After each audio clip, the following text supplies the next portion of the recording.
very warm welcome to all the audience. Technology can be boon for many and pain for few. It's a blessing for many. It could be a curse for few. The growth of a technology is inevitable. The technology is how to evolve. We've got to move with it. A famous American writer, a project developer, Stewart Brand, once said, if there is a technology rolling over you, if there is a new technology rolling over you, if you are not on the steamroller, then you are on the road. So aptly said. It just means you have got to move with the technology. There is no other option. In the past 4 to 5 centuries, we have seen several technological revolutions. These can be broadly put into 3 phases. The Industrial Revolution, where technologies like printing technology, the steam engine, the electricity, telegraph, telephone, locomotives, metallurgy, photography, power looms, polymers, and many other technologies evolved. These technologies left a significant impact on the society. It led to mass production, the cottage industries were moved out, and it led to factories. It increased in efficiency. Millions of jobs were created. People moved from the rural area to urban area. It spurred economic growth, improved living standards. Engineering education took a leap. There were many entrepreneurs who grew with it. The second revolution that we witnessed was information revolution that started at the end of 20th century, in the 1970s. The major focus was on computing and communication. Computers came into existence.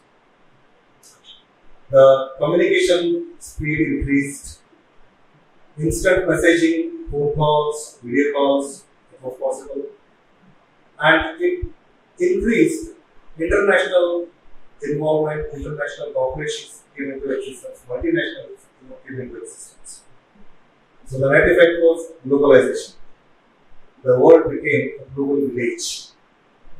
The very way people started looking at business changed. It left a significant impact on society. The digital revolution at the beginning of the 21st century led further growth. The communication was revolutionized. Smartphones came into existence. Social media gained prominence. Information access was very easy for everybody. This led to many prospects like digital marketing, data analytics. It gave a lot many opportunities and also posed challenges. Like any other technology, digital technology revolution also posed threats. Cyber crimes increased, online harassment, and there were ethical issues. At around 2010, a new technology emerged, that is artificial intelligence. The smartphones and the handheld devices, they started becoming smart. It is an attempt to mimic human intelligence. And today, at SPM College of Engineering and Technology, in collaboration with Times of India, we have a panel discussion on impact of AI on society and organizations. I am Dr. Jagadeesh Pujari, Professor and Head of the Department Information Science and Engineering, and I have my panel with me, Dr. Biradar, who is the Head of the Department of AIML Department, Dr. Shravan Nayak, faculty from Electrical Engineering discipline. Dr. Nita Kulkarni, a faculty from Computer Science and Engineering discipline. And Dr. Mrs. Navalgund from Electronics and Communication Engineering. Now I request Dr. S.R. Biradar to throw a little light on the AI technology and the penetration it has into the various domains, various walks of life. Dr. Biradar, over to you. Thank you, sir. Let me start with a quote from Professor from Stanford University, Andrew G. As he said, AI is new electricity. And nowadays we know that it is very difficult to live without electricity. And maybe little later it is difficult to live even with AI. As we know that AI has subfields like machine learning, deep learning, and agentic AI, Gen AI. It is inevitable that we have to adopt that with this new technology. And as Professor already told about smartphone, in our smartphone already we are using many AI applications. One is that spam detection, object detection, and language translations. And while typing, we will also get to know that which one will come next. All these things are already we are using. And when you want to type, we need not type it. We can dictate it. So it will get typed. The document will get ready. So lot of applications are already there in smartphone. In addition to that, we are also having one more subfield called machine learning. What machine learning does is, we will need to provide a lot of data. So we have to provide input and we need to provide that output and it will generate a model. And if we provide a good quality data, then it will give us that quality output. But challenge here is it requires massive computing power and it also requires lot of data. And as we know that nowadays computing power is available in cloud and we can utilize that cloud and we can develop good models. And as we know that sometimes if we use these models, we have to be little careful. Even if it is 99% accuracy and all that, when we use these models like cancer detection or heart disease detection or that especially healthcare like diabetic patient, and it is very expensive and it could take some wrong decisions and patient might be at risk. So that's why we have to make it more and more sophisticated these models and we should get more accurate results. And it's not that already we are using all these applications even in our college and our students are also using these chat GPTs and they are also using Copilot. And earlier they were using about semester to develop a project. But nowadays they are able to complete within a week or within 10 days. Now that development cycle has been reduced. So nowadays the students are able to develop their product in quick time. So AI is all of us are already using and it is inevitable. Yes, sir. Yeah, thank you, Professor. We have AI in every walk of life. We will try to look into its impact in various domains. Now I call upon Dr. Shravan Nayak to speak on the impact of AI on education. Yes, sir. Professor Biradar has already given an insight about what is AI and the general applications of AI. But when it comes to education, the role of AI is very massive and transformative. At its core, AI is not just about automation or efficiency, but its role is to enable an inclusive, customized, and accessible learning experience for every learner, irrespective of ability or background.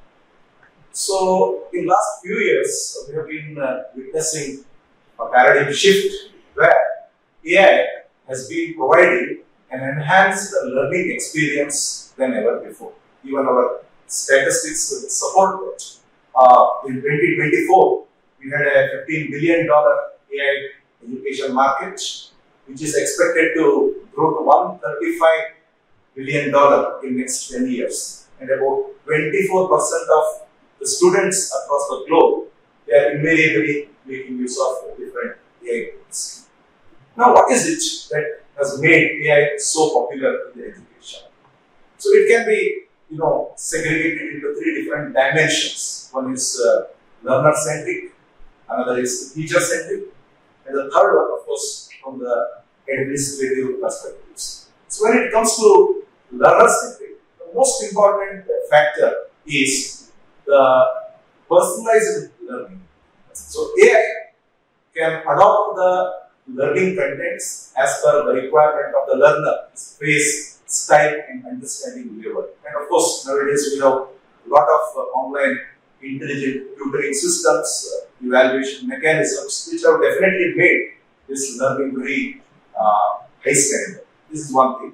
And the second one is the inclusiveness. The inclusiveness in the sense the real-time translation is possible, speech to text, text to speech translations are possible. Even it has allowed neurodiversive learners to learn in a better way. And accessibility. The different AI platforms are accessible almost everywhere. In India especially, we have got very good internet connectivity that has made it possible. And the enhanced engagement through intelligent learning contents. For example, simulation-based studies, interactive classrooms, and some sort of gamified approaches. Especially, it has attracted young learners like never before. And when it comes to the research, because research is also one of the integral parts of academics in the present context. So there have been several AI platforms which support research, and many of the reputed publishers or journals have allowed the AI content to certain extent in the research papers. For example, in the abstract, introduction part, or literature survey, even when you want to create your conclusion, AI inclusion is possible because, of course, without violating the upper limit, we have an AI score and all. So we should not violate that. So apart from that, in formatting our research papers, in checking the grammars, so most researchers make use of the AI tools invariably. When it comes to the administration, so we are all teachers here. We know we spend a lot of time in taking attendance, monitoring attendance, uploading it in the centralized software, then conducting tests, quizzes, assessment. So it takes a lot of time. The administrative time is more, in fact, in the teaching learning process. And if these things could be automated, so we will have a lot of time, and that time can be used for the value addition, enhanced content preparation, so that will result in a better teaching learning process. Finally, there are certain concerns, the ethical concerns. The fundamental idea of education is to build a mature society, a cooperative society. So education needs, empathy, education needs sentiments, education needs emotions, which AI does not support. AI is purely transactional, it is not relational. So therefore, a lot of things are being spoken about the role of the teacher after the penetration of AI. What will be the role of the teacher? The role of the teacher will not be confined only to teaching after AI penetration. Rather, it will be a sort of mentor or facilitator. So therefore, I remember one quote from the great educationist Dr. Sarvepalli Radhakrishnan, where he says, majestic buildings and costly equipment can never be substituted for a great and inspiring teacher. According to me, AI has definitely given a broader platform for all teachers to become more and more inspiring now. So therefore, a proper blend of AI as well as an inspiring teacher definitely can take this education to better heights. Very well said, Dr. Shravan. That still leaves a weightage with a teacher who can give an impact using these tools. Very well said. Now I request Dr. Nita to speak about the impact on industry How is it affected? Thank you, sir. The industrial landscape has undergone significant transformation over the decades, which we all can divide into 4 phases. The first is traditional industrial era, that is early 20th century. Next, we have industrial 3.0, that is age of automation from 1970s to 2000. We have industry 4.0, that is the digital revolution from 2010 to the present era. The upcoming industrial era is industry 5.0, that is human-centric collaboration, which is emerging and is peculiar. The traditional era began with manual operations, which were labor-intensive jobs, and all these manual operations were also error-prone. They had limited automation, some basic mechanical tools, and very limited use of electronics. And all the data record systems were manual or paper-based, which were error-prone. Next comes Industry 3.0, that is the era of automation. Automation was introduced through a set of computers and electronics like robots and computer-aided systems. This led to increased efficiency and precision in manufacturing processes. It focused on automation of intelligent machines rather than fully integrated systems. The robotic arms built were designed for repetitive tasks like painting, welding, and packaging in manufacturing industries. The impact, if we have to see, of Industry 3.0 were increased production speed and accuracy, reduced manual labor in repetitive tasks, and it paved way for Industry 4.0 by digitizing much of the industrial infrastructure. Next, we have the Industry 4.0, that is also called as the digital revolution from 2010 onwards to the present, and it is characterized by integration of cyber-physical systems, Internet of Things, cloud computing, big data analytics, and of course artificial intelligence in manufacturing processes. This interconnected ecosystem enabled real-time exchange and decision making, leading to smarter, more efficient production systems. Industry 4.0 is also called as the smart manufacturing revolution because it builds on the digital technologies from Industry 3.0 by connecting machines, systems, and data across entire production chain to create smart and autonomous factories. For example, the Toyota car factory, which is fully automated in the assembly of cars, and it also has automated quality checks. Next, we have is the cyber-physical systems, which is nothing but integration of physical machines with the digital systems. For example, the firewall systems, which has antivirus, anti-malware, intrusion detection, and we all have been using QuickHeal, which is an Indian-based cybersecurity software. Another example, if we have to give, suppose a manufacturing company wants to prevent unexpected machine breakdown and to reduce the downtime and the maintenance cost, then what do we do in the present era? The solution here is to design a predictive maintenance system. To design this, first data has to be collected, and that data can be collected through Internet of Things, that is with the edge devices.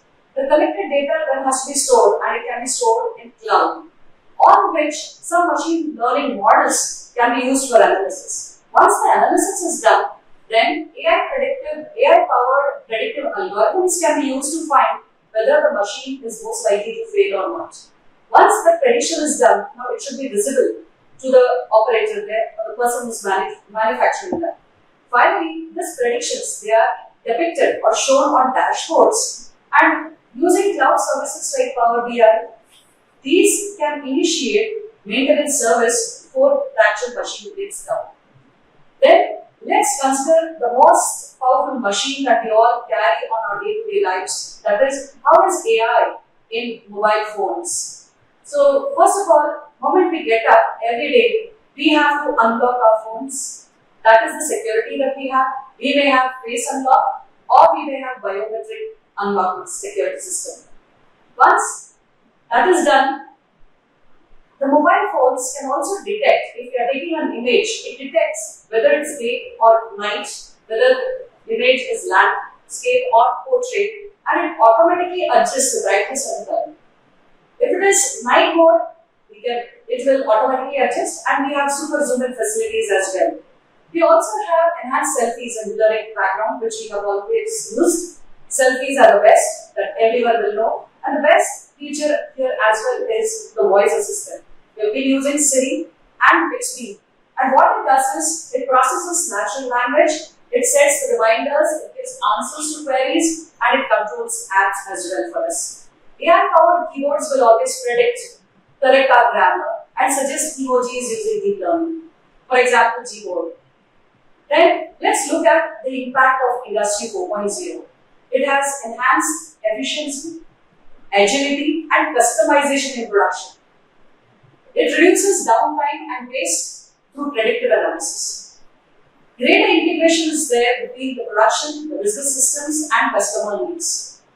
Next, we come to Industry 5.0, that is human-centric collaboration, which is emerging and it is speculative. Industry 5.0 emphasizes on collaborations of humans and machines, which focuses on personalization, flexibility, and sustainability.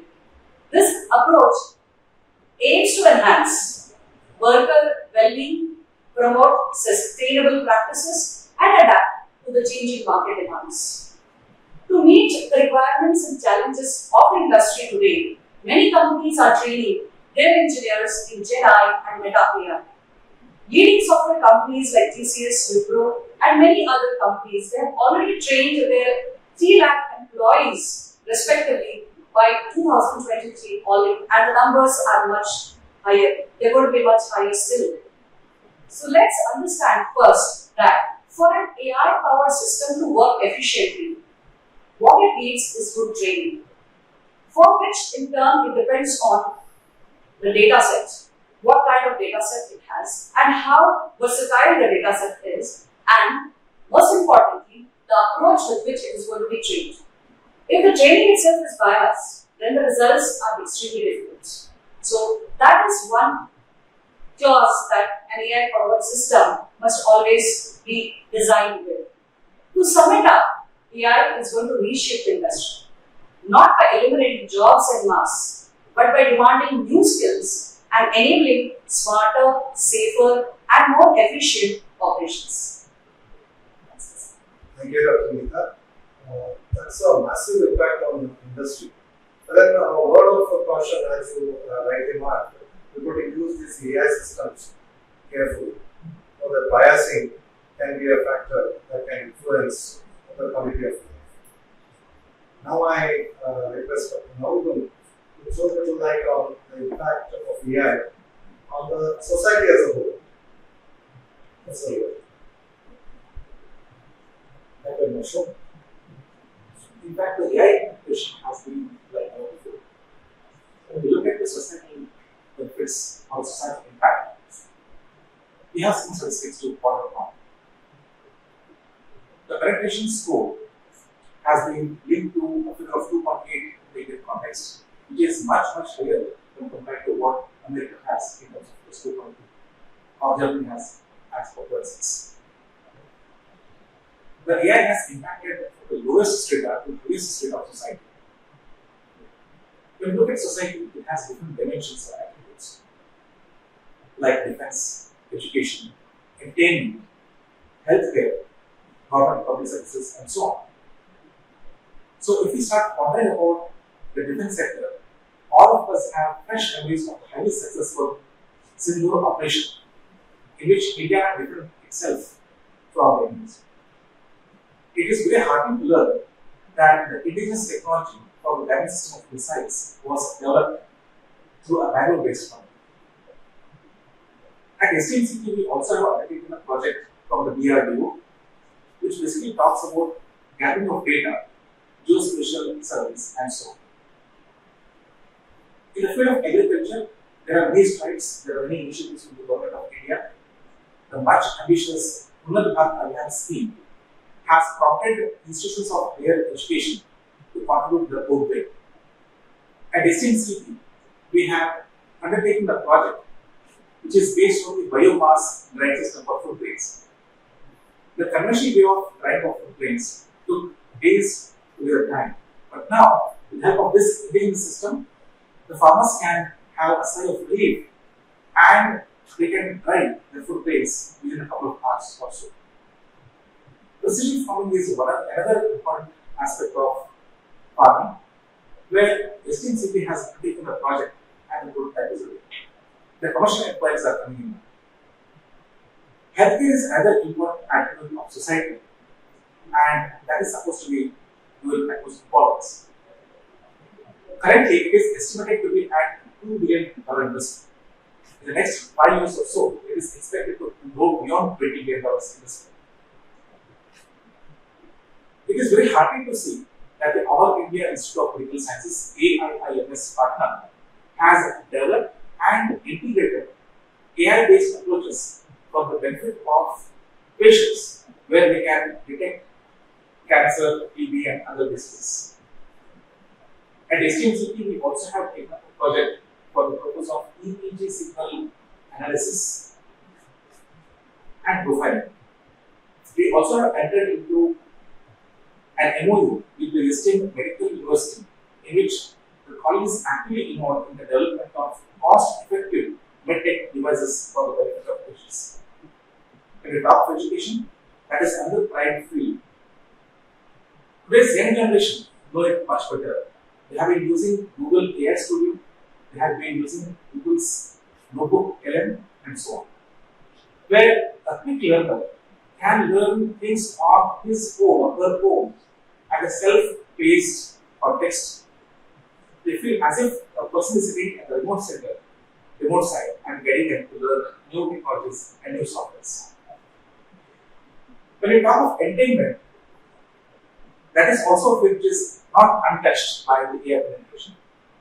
It is very encouraging to learn that the first ever completely AI generated movie is from the kernel language, where a director or producer has been actually involved in writing the script of the movie without any hero or heroine, no real actors. The lyrics are generated through the using of AI tools. The music is composed online using the AI tools, and so on. This trend is going to go. When we talk of public and government services, there are different aspects. One of them is the smart cities. Traffic management and waste management are of paramount importance. We must applaud the efforts of Madhya Pradesh's City Municipal Corporation, where the city municipal corporation is actively involved in using AI technologies for the betterment of services in terms of waste disposal and management. The dry waste and the wet waste are being segregated with the help of AI technologies, and they are being monitored accordingly. The workers are supervised using AI cameras, and they are recommended if they do not discharge their duties properly. Police is another important dimension of society, and their role is very tough, to say the least. It is very encouraging to see that government of Karnataka has initiated several key aspects in the field of using agentic AI to combat the fake news content creation and its distribution. Along with this, these AI tools are going to make the policing much easier through the means of predictive policing. The crime solving capabilities are expected to enhance. The AI-based examinations are on the increasing trend now, where the AI-enabled cameras, they control and monitor any frauds they detect and report it into it.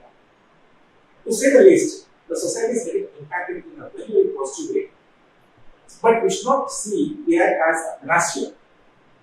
It may have its own set of challenges in the upcoming days, but I'm very sure the society will bear itself up to a problem. Yeah, that's very well said.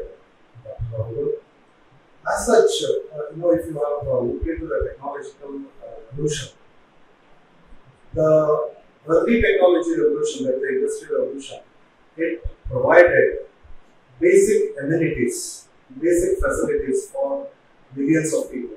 2 square meters, a house, education for children, and many such basic facilities. The information revolution, it gave a lifestyle. The basic needs were taken care. The information revolution gave a lifestyle. And the digital revolution, you can see, it is adding a quality of life. So these technologies, emerging technologies, are impacting society definitely in a positive way, provided we take enough precautions to use these technologies in our day-to-day life. Thank you. We have a few questions from the students. The first question is from Ankit Nayak, 6th semester CSE. His question is AI going to take away jobs? This is one question that haunts the society. When any new technology comes, this is a challenge. I request Dr. Nita, can you please answer it? Yes. Let's look at the question in two different dimensions. Yes, some of the jobs are going to be cut. So it's more about job transformation than elimination. The job displacement will be in repetitive rule-based jobs, more like the machine operators or data entry clerks, and routine maintenance tasks will be automated through predictive systems. With respect to job creation, new roles are emerging now. Data scientists, AI engineers, digital twin developers, cloud engineers, all these areas are emerging. Upskilling opportunities here are growing for traditional engineers to become data literate professionals. Augmentation, not replacement. So AI will assist humans rather than replace them in complex decision making. Regulated industries like pharma, food, and healthcare. So these AI are systems which are built, predictive systems which are built, they're going to help the society at large. And we as engineers must upskill our skill sets to meet the need of the AI 5th generation industry 5.0. Well said, Dr. Nita. Like any technology, like any technological evolution, AI will also give a feeling that it displaces few of the jobs. But then, if you look at the larger picture, it will have created many more roles. The next question is from Sahana from 4th semester AIML. The question goes like this. Can you tell us more about Gen AI and agentic AI? I request Professor Biradar to throw the light on this. As you told earlier, Gen AI, Ma'am Nita G told that already Infosys, TCS, they have created about lakhs of employees in generative AI, and now that new field is agentic AI or AI agents. So this is a new field emerged in last 1 year, and what generative AI does is, so it takes lot of data, millions of parameters, and it trains the model and it generates a text. It also generates files, it also generates images, it also generates movie. So all these things are being done it, and all of us are already using it like ChatGPT. So in within 2 months there are about 100 million users. They downloaded and they started using it. And next big thing is this AI agents. AI agents are like the way we are interacting with each other. So they are going to help us, and the tasks are to be done automatically, autonomously, and the way that all our daily routine works, the way we do it. So agents are going to do it, like reading emails and replying it, and going through the documents and generating a summary. As our council sir told that we have that Google's notebook KLM, so it generates a summary. So that now the tasks are being done quickly, so that people are going to get more time, so that they can use it for that particular time for other useful work. Thank you. Thank you, Professor. That's going to make our life much more comfortable. It's going to add a layer of comfort for our routine jobs so that we can focus on better jobs. Thank you. The next question is from Simon Patil, 6th semester E&E, Electrical and Electronics. His question is, what are the various initiatives taken by STM College of Engineering and Technology for upskilling teaching and learning process in the changed scenario? Dr. Shravan, can you enlighten us with the different initiatives we have taken? Sure, sir. See, SDM has always been a front runner in incorporating whatever new technologies have come into existence. We have not left anything behind. And the same thing holds good with the AI penetration as well.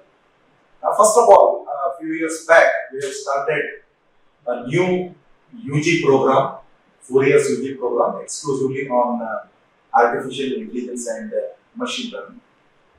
And it is not only that. So, irrespective of the programs, whether it is civil engineering, mechanical engineering, chemical, electrical engineering, wherever it is essential, we have added certain courses purely based on AI concepts and the applications of AI. So that irrespective of this program, all students should be sensitized about the developments in AI. That is another thing.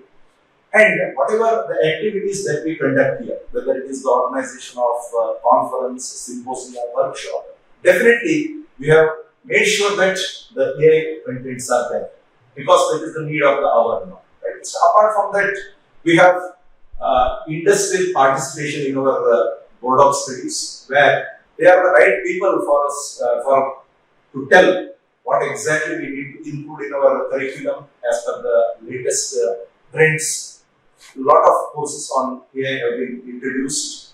Then we have different student activities. For example, our students are sensitizing the general public about the latest technological changes like digital transaction and all. Now they have started sensitizing the general public about the AI, which we link it with our AICT activity points and all. So this is another initiative.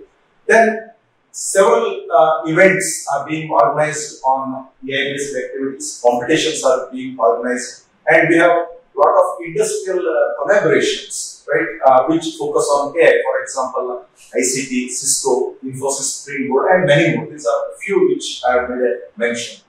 And if you look at our long-term policy, we have our strategic plan, which indicates where exactly we are going to stand after 5 years or maybe after 10 years. So that we have invariably incorporated the contents of the AI in achieving our sustainability development goals and all. So these are a few things which I am able to mention. But apart from this, wherever there are certain changes, so new things come into the realization, whether it is academics or it is in the administrative field. So we have never left these things behind, and we have always incorporated these things. Yeah. Thank you, Professor Shravan. I would like to add a little onto it. We have various MOUs taken up with different organizations. There are projects taken up part of it. One such mention I would want to make is about the Indian Railways. We are developing a chatbot for an Indian Railway, and students are part of this project. It's purely AI based. It's a trilingual chatbot that can communicate with its users. Thank you. The fourth question, the final question, is from Sujeksha, 4th semester AIML. The question is, what are the government initiatives in the field of AI? And I request Dr. Biradar to answer this question. Sir, as we know that government is taking a lot of initiatives in this, and recently that the government has established in association with NASCOM that Center of Excellence in Artificial Intelligence and Data Science, and they also have a startup facilities for 10,000 students in Bangalore. And in addition to that, you have to know that these are computing intensive applications, this especially deep learning, machine learning, agentic AI.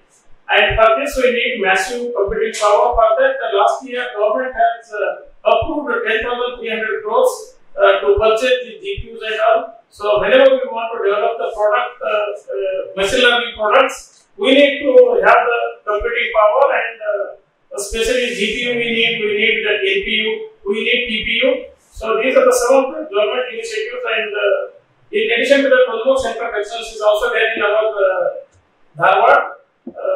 That is the collaboration with Israel. That is agriculture related projects. Yes, sir. Yeah, that's quite impressive. I believe we have answered all the questions to the satisfaction of the students. Thank you. Dear viewers, it is apparent that this panel discussion on the AI penetration, impact on organizations and society, is the need of the hour. It is very relevant in today's world. It marks the continuation of dialogues in the context of increasing usage of AI. The panel discussion attempted by STM-CET is to educate and spread awareness on how the buzzword AI is changing the technical and societal landscapes. STM-CET is always a forefront runner in the adopting technological upgradations in both education and administration and catering to the societal needs.